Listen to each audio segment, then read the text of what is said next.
Yun na, cardio talk na naman. So today, special episode, meron akong kasama. Meron akong guest. Yes. Okay. Gusto mo magandang intro? Hindi kita magandang intro. Please welcome the apple of my eye. The straw of my berry. The ube to my cheese. Okay mo. My girlfriend, the one and only, Rogeline Sebastian!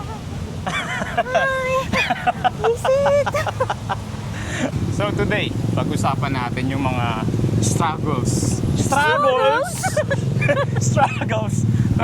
ng mga partners ng mga bodybuilders while in prep. Nung una mo ako nakita, bakit mo ako pinagnasaan agad? Kapal na mukha mo. Mabilisan lang. Sige. Question number 1. Ano yung pinaka hindi mo naiintindihan sa bodybuilding prep ko?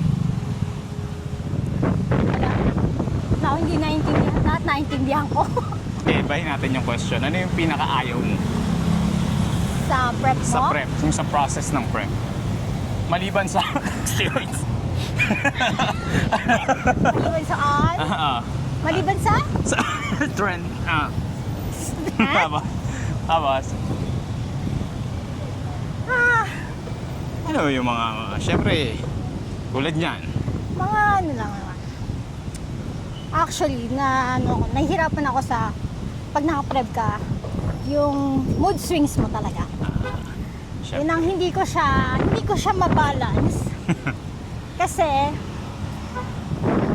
alam mo yun, hindi ko alam kung saan ako papasok pagka bigla kang tahimik. Biglaan pa naman, no? Oo, yung ganun. Habang lumalapit pa na yung competitions, yung saltik ko pataas ng Oh, pataas. totoo. Promise. To the highest level yun. Totoo.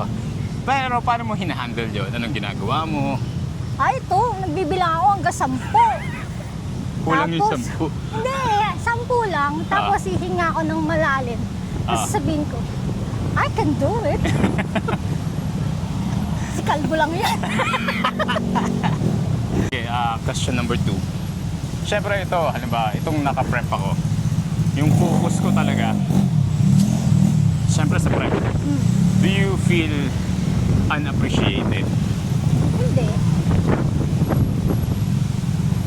Hindi. Promise, hindi nga. Kahit nakafocus ka sa prep mo ngayon, meron ka pa rin namang time sa akin. I mean, kahit konting time lang, okay na. Hindi naman kasi ako yung demanding na girlfriend na kailangan ganito, nandito ka sa ganito, katabi kita sa ganito. Lalo na't nag-focus ka nga sa preparations mo kasi marami kang lalaroan.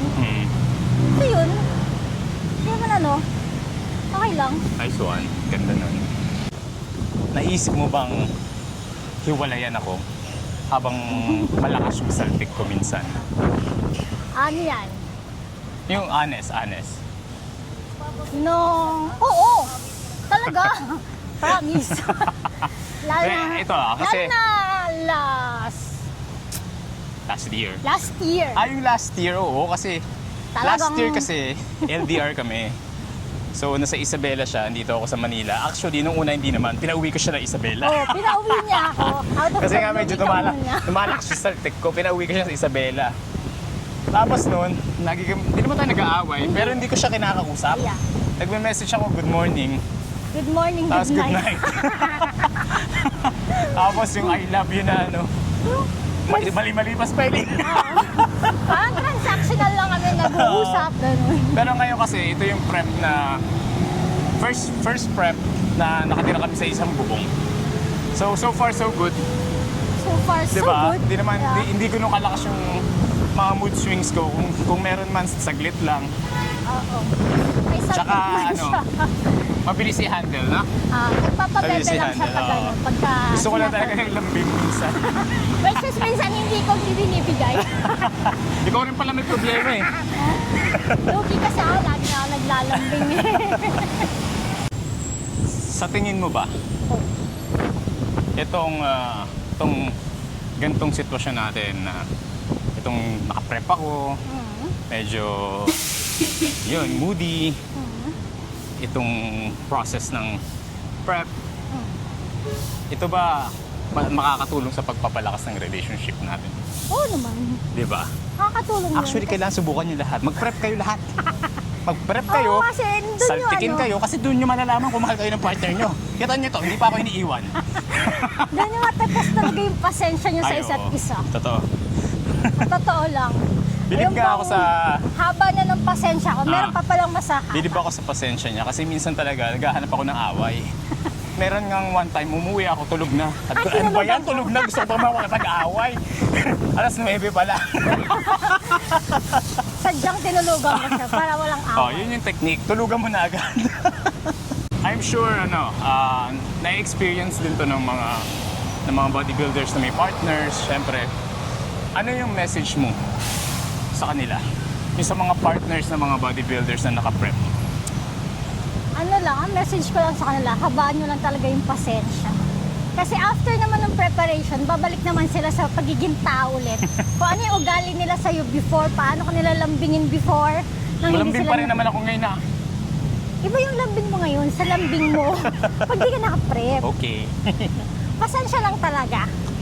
Haba-haba pasensya. As in talagang kailangan mong dugtungan yung pasensya mo. Yeah, true. Ano lang, kung naiintindihan nyo yung partner nyo, mas intindihin nyo pa. Ah. Kasi ito yung, lalo na, ganito, 5 weeks out, 4 weeks out, ito yung kahit anong intindi gawin mo, hindi mo talaga maintindihan. Intindi talaga. True. Kailangan isa sa inyo magbabalance nung situation na yun.